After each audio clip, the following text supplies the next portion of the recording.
Time Football is back for episode 7 after a long hiatus of probably a month.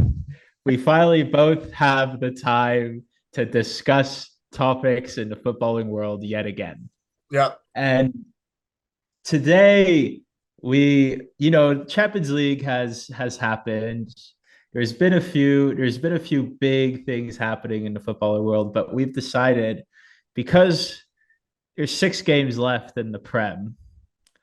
And I know what people might think we're going to say. We're going to talk about the title race. But that might be an episode for another day because we're not talking about the title race, are we?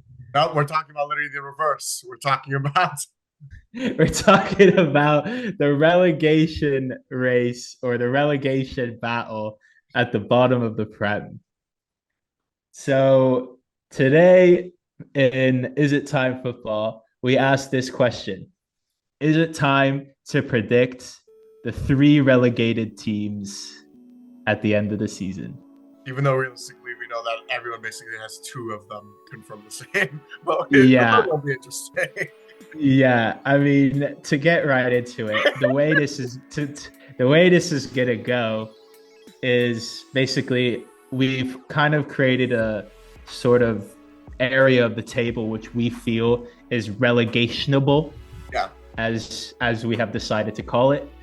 And so we've decided to go for a certain number of teams and go from the bottom up.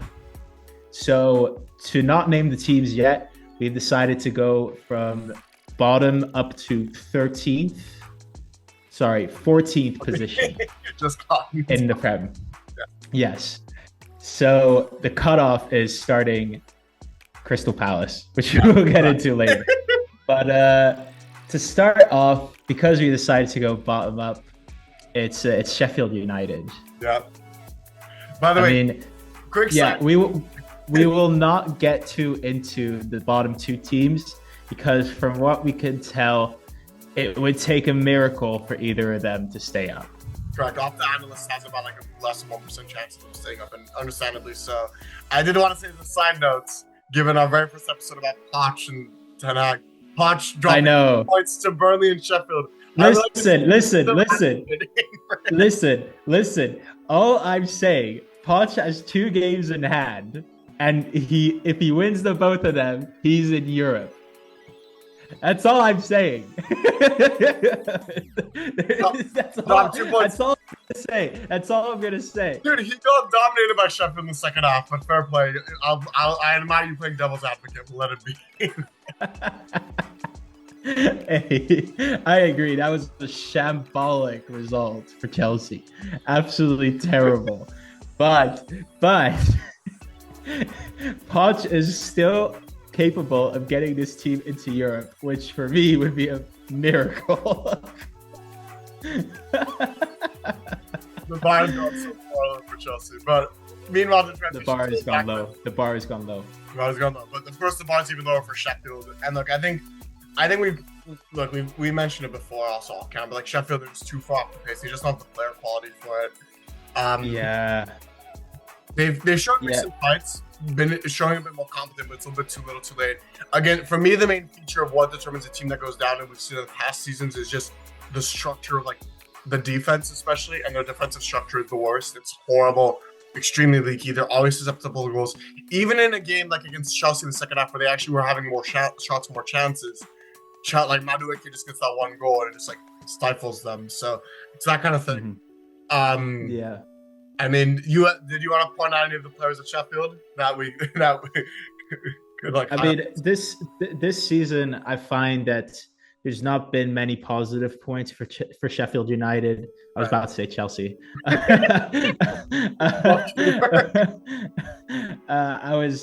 find that there's a lot of negative points for Sheffield United. The only one being the recent acquisition of Ben Brereton Diaz, the only positive point. Because he's Sheffield for the last 5 years has thrived with a non-mobile aerial duel capable striker. I mean, Ollie McBurney still did the business. He's their top scorer. But I find that Ben Brereton Diaz, with that second forward up front, added a bit more movement to their side. So, and they are scoring more goals now. I mean, he's scored, I think, 4 in the last 7 games now. Yeah, no, they've shown themselves more confident recently. I mean, turning point for them was actually after the 6-0 loss they had to Arsenal, because then they actually managed to tie 2-2 with us in Bournemouth, even though they didn't. I wasn't impressed by them when they played us, but at least they're able to score. So it shows like a little bit more. Yeah, they're able to score now, and they're able to get draws, but it's just too little, too late. You know? And it's just that for me, it's obvious they have a game in hand, but they are 6 points away from Forest, which is it's tough, and they have a few tough games coming up as well.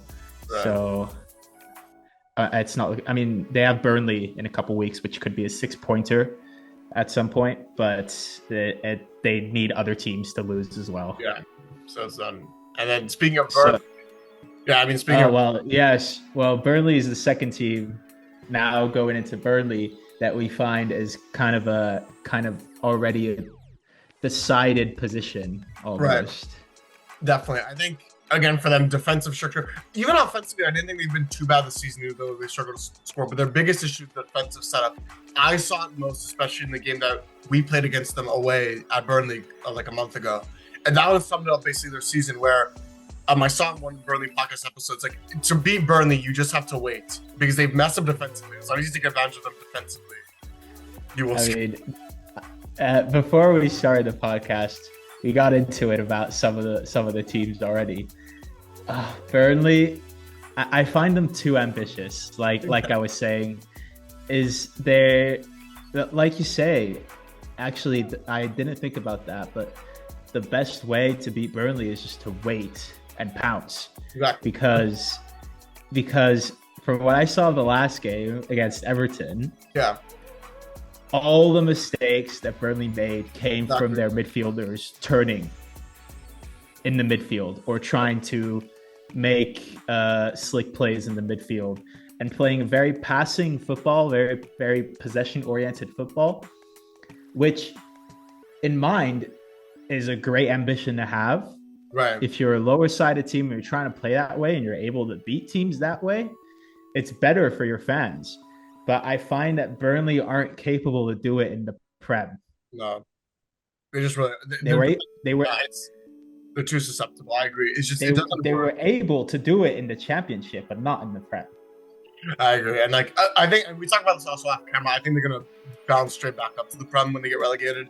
Like I don't think there's any concern about that. If Company stays, which he's obviously the mastermind behind this way of playing, but they need to find a way to be more adaptable, right? Which they haven't. No, exactly. And I think, I'm talking about the defensive structure is just horrible. There's some players that like my eyes, and it's like, Jesus Christ, like Darrell O'Shea really is just someone else. Against Bournemouth, that literally happened. Dude, Burnley in the first half against it actually were having better chances and they were controlling the midfield well. But literally one ball over the top, Darrell O'Shea is slow, Cliver runs in behind, Darrell O'Shea falls to the ground. It's just a mess. He's really just a mess. No respect to him. But oh, mate. In a small positive, I do think some of the players are interesting. Sander Burton in that midfield, I think he's the only standout in the midfield that actually can give some quality.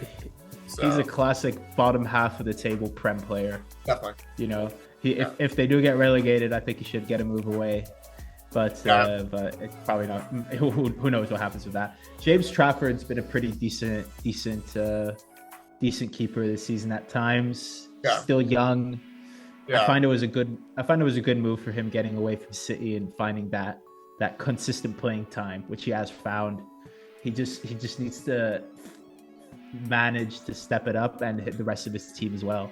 Definitely. And then quick shout out, I think, to Odobel. I think Odobel is really tricky. He's very interesting as a player. I think he'd very much thrive in the Championship. He would give me kind of the vibes of, trying to think, a little bit kind of, in some ways, he gives me like Crescencio Somerville vibes in terms of just like his technical ability and trickiness and dribbling. So I think he'll do well there. So. Well, we'll see what happens with those two for the rest of the season. But as we said, we're by the end of the episode, we're going to have each 3 teams that we think are going to get relegated, obviously, as we've done in previous episodes. And these 2, for both of us, are sure locks. Yeah, definitely. So now the next 5 teams is where the debate is going to start to happen. Yeah. Which, to start off, is a very interesting side in Luton Town. Everyone's second team, basically. Everyone's second team. You got to love this team. They're in it till the end, every time. And what I find is so sad for them is if you look at their results, you look at their losses, it's losses by games where they score numerous goals, but the other team just scores more. And that's, I think, what summarizes this team is that they are very good in transition from defense to offense, Really good. but they are terrible in transition from offense to defense. I think that was best summed up, actually, and you know how much I was celebrating this when Bournemouth had their comeback 3-0 from 3-0 to win 4-3 against Luton. That happened like a month ago.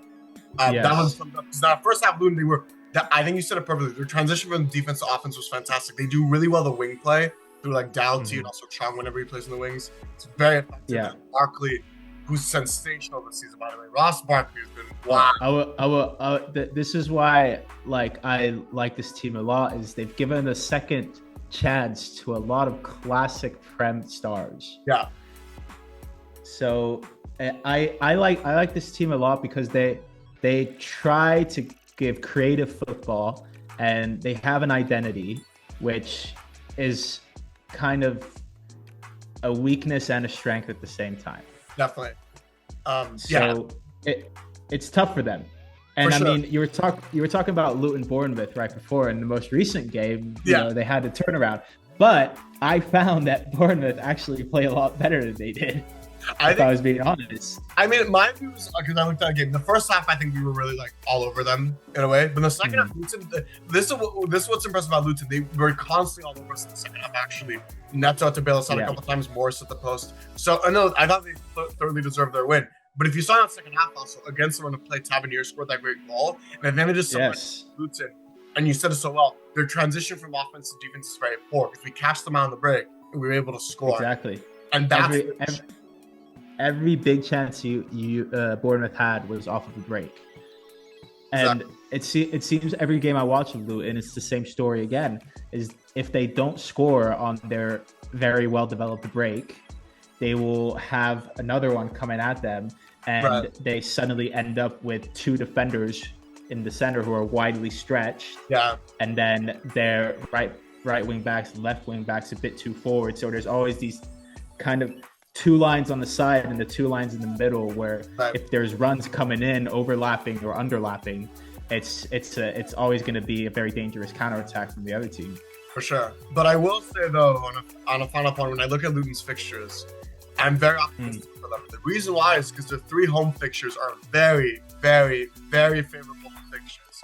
At home to Brentford, this weekend is a free. They have Man City this weekend. All they can do is hope and pray with that one. So that's the free hit. But the week after that, at home to Brentford, and we know how good Luton are at home. Away to Wolves, I could see them getting a tie there potentially, given Wolves' injuries, especially. Yeah, at home to Everton, I really think they could win that game. Away to West Ham, probably lost, but I wouldn't be surprised if they got something. And then final day at home to a Fulham team that's on the beach, I really could see Luton getting 9 points from their 3 last games at home. And that would take them up to 34 points, and that could be enough this season. So I do have a lot of optimism for Luton. The only issue is structure, but I do see optimism for sure. I see a lot of optimism. I would love for them to stay in the Prem, but if it's a tough buy because they're 18th, obviously off of goal difference. And if you look at the team that's sitting above them now, which we'll get into, is Nottingham Forest. Yeah. Who have the same number of points, a better goal record. And I find in Nottingham Forest, the slight edge that they have is the players that they have. Agreed. So I'm glad you had it because I love their front four. I think that front four, mhm. Morgan Gibbs White in the back, Langa on the right, Hudson-Odoi on the left, and Chris Wood, who's in really good form, is a really actually good front four. For a relegation battle, it's actually a quality front four. Their problem is, and I mentioned this is why the relegation battle is their defensive structure. It's their defensive structure and their defense is just not good. Because I think the only one who's really solid-ish recently is Murillo. I know he just had an own goal. I do think Murillo's interesting. But the rest of their that makes you remember them watching that game. Murillo, I think it was 10 minutes before, nearly scored from 70 yards out. Wow. I don't know if you saw that. Oh my days! If that went in, that would have been legendary, especially for his first goal in the Prem. But then he's unlucky. Yeah, unlucky is a stretch because he lacked a bit of awareness on that own goal, I think. Right. Because there was, I think it was Ola Aina right behind him who had a way better position to intercept it. If he had a slight bit more awareness, he wouldn't have needed to put his foot in there. Agreed. But you know, it's debatable. I'm not a center back, so it's hard for me to judge. Right. But yeah, Nottingham Forest. Chris Wood is in amazing form at the moment, which is going to help them, which I find is good going into the next 6 games. As you said before, with the run-in for the next 6 games, I find theirs quite favorable as well, if I'm being honest. Definitely. I think apart from City at home, I think they have very good home fixtures. Yeah. I think they're going to win this week at home to Wolves. Home to Chelsea, I can see what this is Chelsea. And not just their home games, their away games are also true. They're big 6-pointers. Away games. Definitely. They're playing Everton in 2 weeks, which if they beat them would take them above them. Yeah, that'd be really. I think. No, yeah. Everton has a game in hand, so maybe not. But then they have Sheffield in 4 weeks, and then they have Burnley on the last day. Right. So it's pretty doable 3-pointers there, you know? Definitely. And I think as a final point before we move on, I just want to say I got an insight to Forest 2 times this season, obviously, when we played them. And it was both under Nuno, so it was more accurate, how their play style is. The one that stuck out to me was when we played away at the City Ground, and we won 3-2. That was Solanke's hat-trick. I remember that game, I was thinking, offensively, midfield actually is a very exciting team. They're really good on the transition. But defensively, they're very sloppy.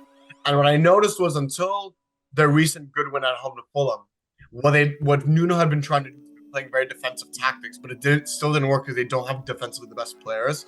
So I think their best attitude genuinely to try to stay up would be just go full force offensively and try to kill the game off. That's why Fulham at home was so effective, because they literally killed the game at half time. So I agree. I mean, Nottingham Forest definitely have decent chances to stay up, and Everton, which is the next team we're going to get into, also has some decent chances. Although they have a pretty tough schedule coming into the run end of the season.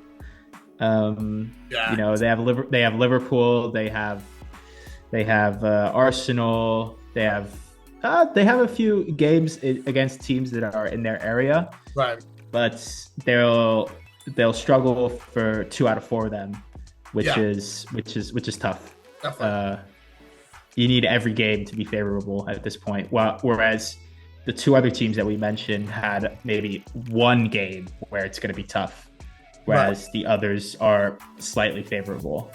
No, really well put. I think Everton's interesting because let's also keep in mind they didn't have the points deduction. They wouldn't even be in a relegation battle realistically. Oh, God. I mean, don't get me going off with the points deduction stuff. I mean, being a Liverpool fan, as much as I would love to see Everton get relegated, I find it very unfair that there are teams such as Everton and Nottingham who are getting points deducted. I'm not saying it's unfair that they got points deducted, because if they broke rules, they should be punished, obviously. Right. But that there is a team, Man City, who has 115 FFP charges. Yes, it might take a while to build the case, but that there has been no points deducted at all to this team is shocking. It's shocking. And this is putting Everton and Nottingham in the mud. Yeah, I agree. It really is.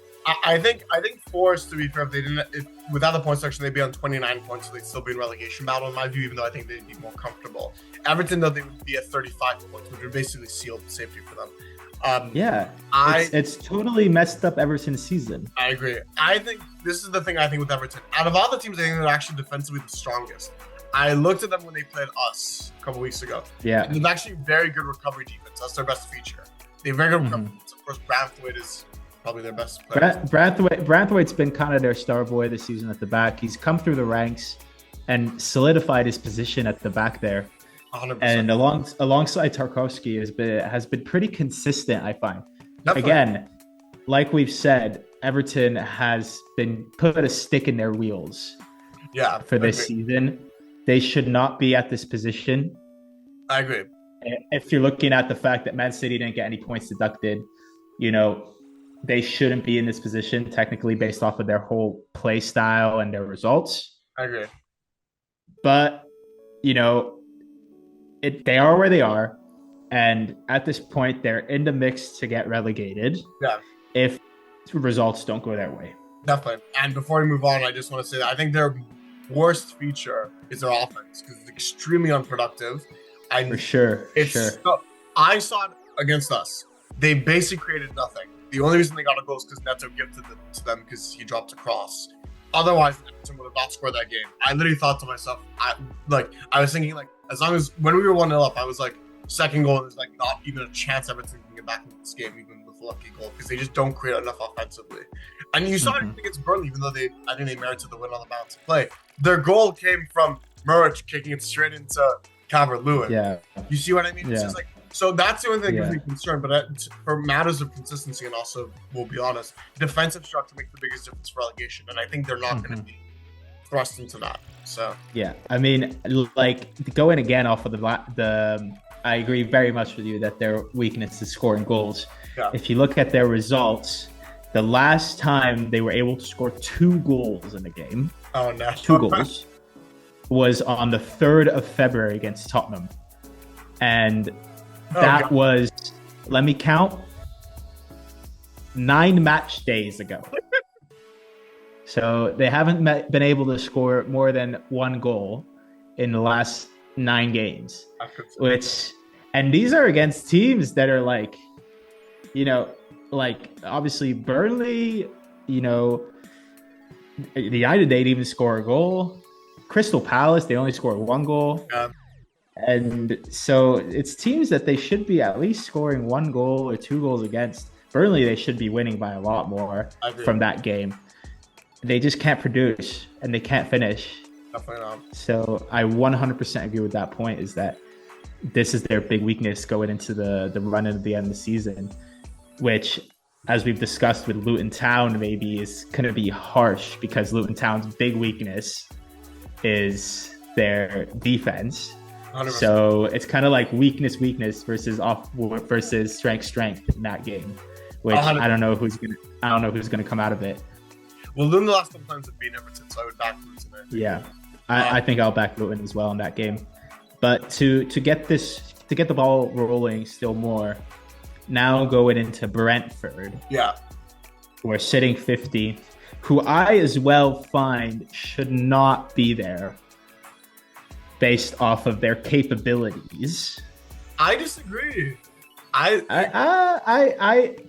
Listen. I do think they are very inconsistent, which is kind of become their identity now. Right. But they are still able to beat teams and get results against teams that they should not be getting results against. I agree. They just can't come and turn around and do it against a team they should be getting results against. I agree. But that's the reason why I think that they merit to be in a relegation battle, because they do good performances and actually good points against the top 60, but they actually do good performances against them. We saw it with United, we saw it with Chelsea, but still, we see with these kind of teams. And to be fair to them also, technically a top 6 team this season. We could call them as Villa. They got a good 3-3 tie away to Villa, and that would shock. Yeah, they did. But very impressive. Turn it around.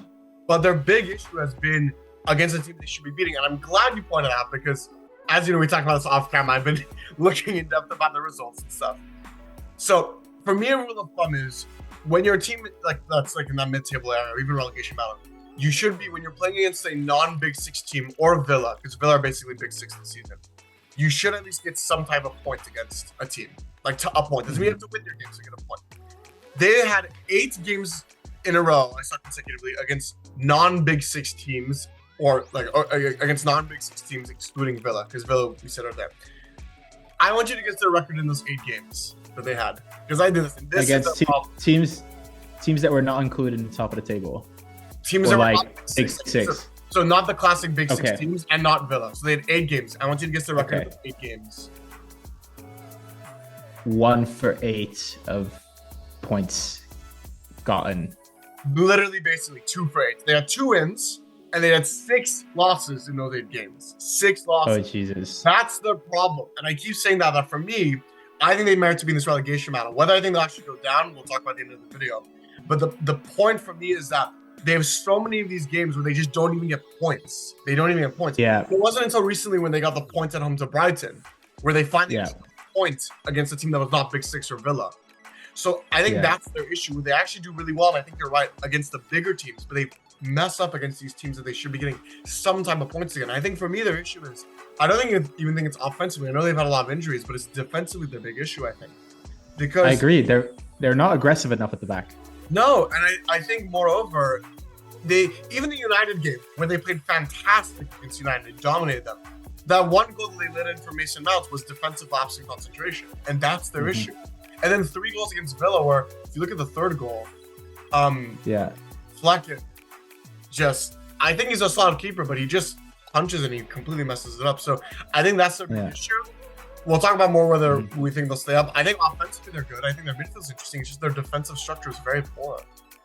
Yeah, I agree very much that there's a lack of balance in that team. Right. Which is obviously every team at the bottom of the table must have a weakness because they're in that position for a reason. Right. Problem with Brentford is I find very similar to Burnley is that they are not able to sort of adapt their gameplay at times. Yeah, that's well said. So they have this identity of being very counter-attacking, very fluid going forward. But then at the back, I find that they lack a lot of aggression and they lack a lot of sticking a foot in where it needs to be in. And I see their defenders a lot. They pull out of tackles. Yeah, especially. I've seen him do that a couple times. Yeah. Ayer as well pulls out of a lot of tackles. The dude is 6'4". Right. You know. Like how is he pulling out of tackles and pulling out of headers? Right. You know? So he, him and others at the back need to sort of work on that defensive structure and that defensive mentality a little more in hope of them staying in the Prem. For sure. Now, to finish off with the last team that we'll talk about, which is 14th, is Crystal Palace. We've decided to do the cutoff here because they are still 5 points, I think. 5 points away. Yeah, I think 35. I think 35 from Luton, whereas Fulham are at 39 points. So they're quite clear of that gap. Yeah. So Crystal Palace, it's hard for me to like this team. It is so hard because they just, for me, like, they keep recycling the same old Prem players who should be in the Championship and keep managing to start them. Like, the fact that Jordan Ayew is an all-and-out starter still, for me, at this stage of his career, Joel Ward as well. Well, Jeffrey Schlupp almost starts every game. This dude didn't couldn't even touch the field at Leicester in their title-winning season and the season after that. Yeah. So it's tough for me to like this team because I find that there's just no that they kind of go for what used to work all the time. Well, that's why a lot of the fans have been protesting, right? Because look, if it's understandable, it feels like there's no direction for this club. There's no ambition. There's no direction. There's no ambition. And it's a shame because we also have, like, of course, Eze and Olise, so two big young players. But we also have players like Morton in the midfield, who I actually think is very interesting in the midfield. He's a very nice, like, up and coming young player. I think, and also like Sam Johnstone or like Dean Henderson, because Dean Henderson is also an entertaining goalkeeper, very interesting goalkeeper. Yeah. So, like their defense structure for them is not as bad as the other teams. I witnessed it against us in Bournemouth, but the offensive creation still is weirdly not the best, even though they have like. I think their big issue is the midfield. If I'm being honest, that's one. Yeah, I agree. Their big issue is the midfield. For me, whenever I watch them, it seems like there are two in midfield and not three. Yeah, because I noticed this because Glasner last game against us, he put Lermo's almost a center back, which was very weird. Sort of very strange. I mean, Glasner, I find him coming in is a big boost to this team. Definitely. Because he has managed to create that identity at Frankfurt of being a solid European team. For sure. This season, it's a bit tougher for them without him there anymore. But, you know, he is definitely a huge boost compared to the last few managers they've had in Patrick Vieira and Roy Hodgson, Roy Hodgson's a legend, but he just I don't think he was fit enough for the job at that time. Just passed it. Final point of that pass, in my view, is that I think they'll be okay, but my worry for them is this, because they have away to Liverpool this weekend. They'll lose that. They have done 2 home games at home to West Ham and Newcastle. If they get one in those 2 games, I think they'll be fine. Because for me, I think they'll be definitely safe this season. You need like 35 points. And if they just win those 2 games, they'll be at 33. So they'll basically be there. Yeah. My worry for them is if, let's say, they tie both games, or like they lose both games, or like tie one, lose one. I'm a little bit worried then they get dragged into it more. Because then they have some very problematic fixtures at the end of the season. So yeah, this is, out of all the teams we talked about, the hardest schedule. 100%.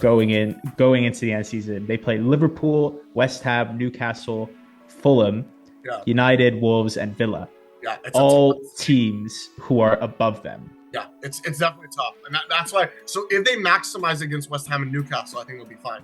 But my worry is if they don't, they lose both games. I'm a little bit worried for them. But I think that's a great segue. I mean, their biggest chances are Fulham and Wolves, but that might be a bit later. But I do think they're quite comfortable compared to the other teams of staying in.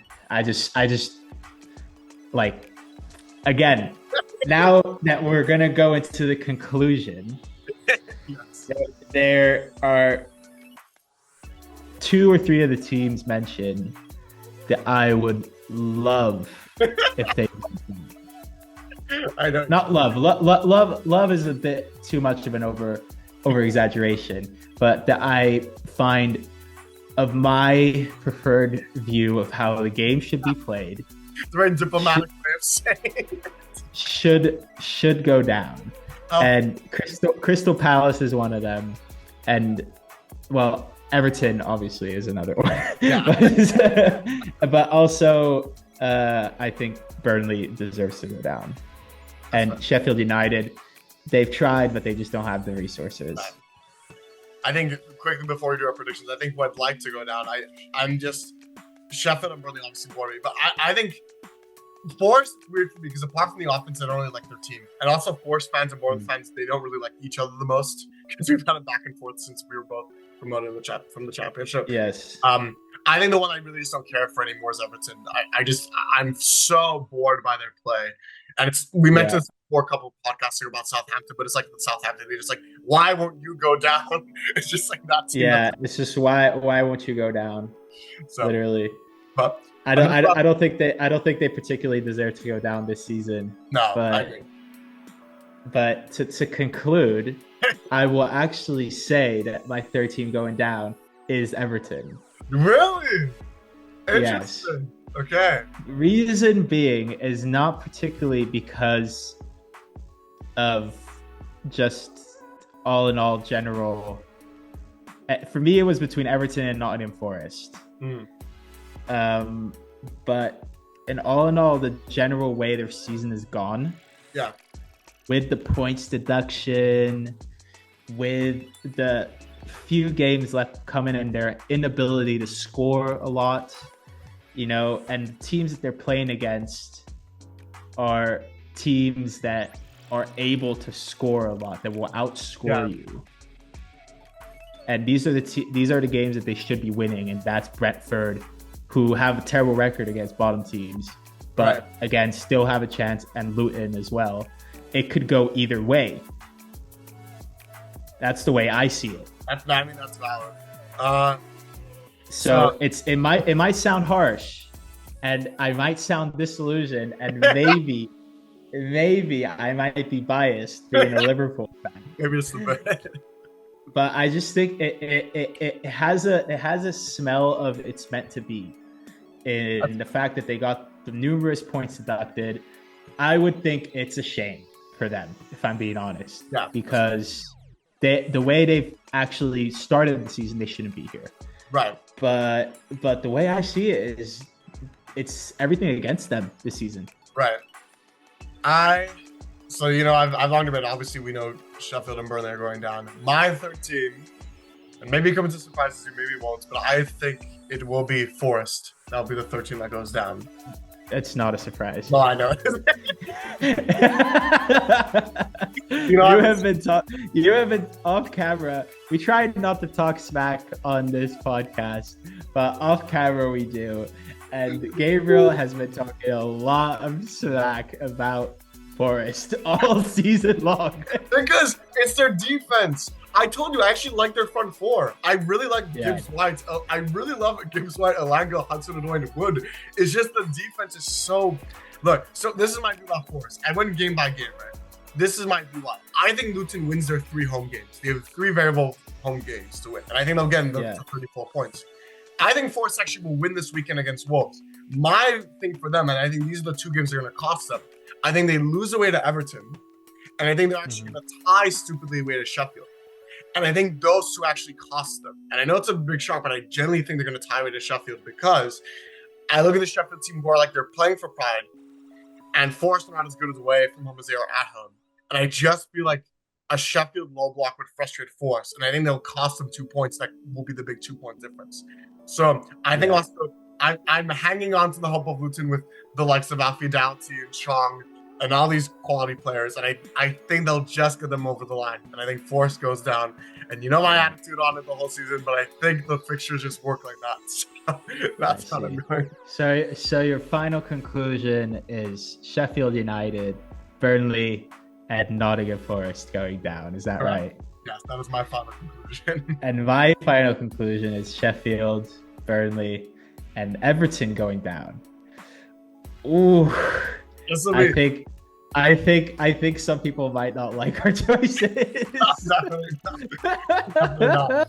But also, we might have a lot of people that like our choices, because everyone's second team is Luton, and we both think Luton are going to. True. That's true. Okay, but please let us know in the comments below, guys, what your predictions are. As we said, probably everyone's going to go with Burnley and Sheffield, especially the third. And there's no right or wrong answers, obviously, until we'll find out till the end of the season who was right or wrong answer.